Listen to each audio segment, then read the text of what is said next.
And welcome everyone to a Pac-12 chat. I'm Andy Katz, pleased to be joined by Cal head coach Mark Fox. And the Bears are off to a great start, taking off and beating Pepperdine and then UNLV, two teams that arguably think that they've got a chance to be in the postseason in some form at the end of the season. Mark, what do you attribute to such a good start so far?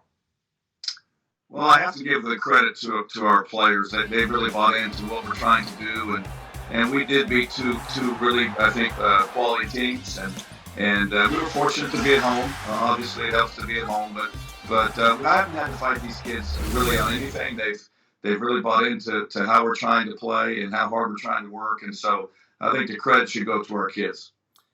So look, you've taken over programs before in Nevada, Georgia. You know the building process. This is a Cal program that has had plenty of highs, but certainly some lows. When you took this over, where did you see the building blocks in terms of, how fast you could actually put this thing together? Well, obviously we've had some struggles, and so I knew that it was going to be a process. And but I think what I think gave me great belief is that Cal's won before, and so because it's happened before on a couple different occasions, we just needed to get things, I think, organized and start the process forward. But it's a great area to live. It's a great school, and we have tradition. And so certainly great leadership from our athletic director has helped. But I think what I saw was just tremendous opportunity. And so far, everything has kind of fallen in place. But we got a long way to go.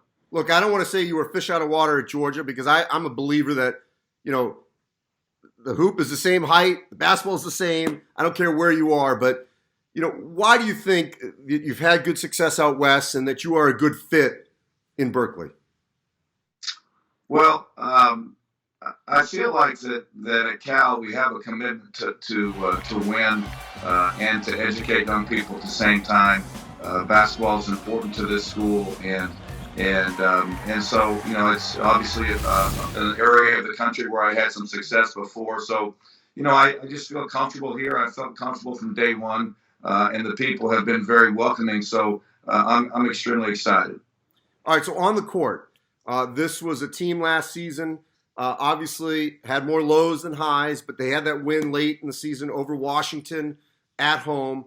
Talk to me about the players here in terms of, who has already elevated themselves to where you feel, we can rely on this player, that player, where to take us to being a very competitive team in the non-conference and in the Pac-12 when we get there. Well, I think I've tried to treat it this way. We have 17 new players, and I think that every kid's trying to learn everything that we do, our terminology, our schemes for the first time. So we've really treated everybody like a freshman or nobody like a freshman. I'm not sure, if there's a better way to phrase it. But Matt Bradley's been off to a good start for us because I think he's obviously scored the ball well. But we have a lot of kids who I think are kind of on the same track, and if we can make sure that we stay consistent in our approach every day, then hopefully we'll give ourselves a chance for everybody to be as successful as Matt's been out of the gate. How do you, when we get to February, what do you want this team's identity to be? Well, we want to be complete. We want to be complete. We want to be able to say at the end of the night that we can win a game with our defense or that we can win a game with our offense. And right now, I think we're a long way from being that. But to beat the best teams, as you know, you have to be able to play at both ends. And so hopefully in February, we're a team that can do that. But there's a lot of work in front of us and a lot of growth that will have to happen first.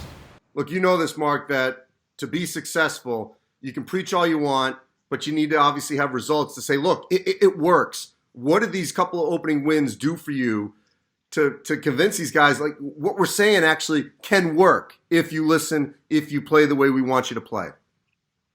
Well, you're right. You have to have some results within your team. When you demand that kids work as hard as we've demanded that these kids work and force them to invest as much as they've had to invest, they need to see some rewards and some payback from those efforts. And obviously to have, 2 wins versus 2 quality teams to start with helps us along in that way. And it's a process, as we know. There's more challenges ahead. And so hopefully we can continue to have some rewards for our efforts, but we're also going to have to learn how to respond to adversity when we do ultimately drop a game. But for us, it's about just working every day as hard as we can to make ourselves better. And for the most part right now, we've been able to do that. Yeah, the UNLV game, I think, is a great example of there was adversity within the game, and I'm sure you weren't sure how they were going to respond, and they responded obviously quite positively. Before I let you go, Mark, what'd you learn the most in that result? Well, I'll go back to our first game. We were behind at halftime, and we've been behind at the half of both games. And one of the things I've really talked with these kids a lot about is, listen, when adversity comes, you've got to stay the course. You got to keep fighting forward, and you have to have a competitive endurance about you that gives you a chance to play through the entire 40 minutes. And I think what I learned is that they now actually believe and listen that if we just keep playing the next play the right way, that at the end of the night you're going to give yourself a chance to be successful. Mark, I appreciate it. Thank you. Hey, great to see you, Andy. Thank you.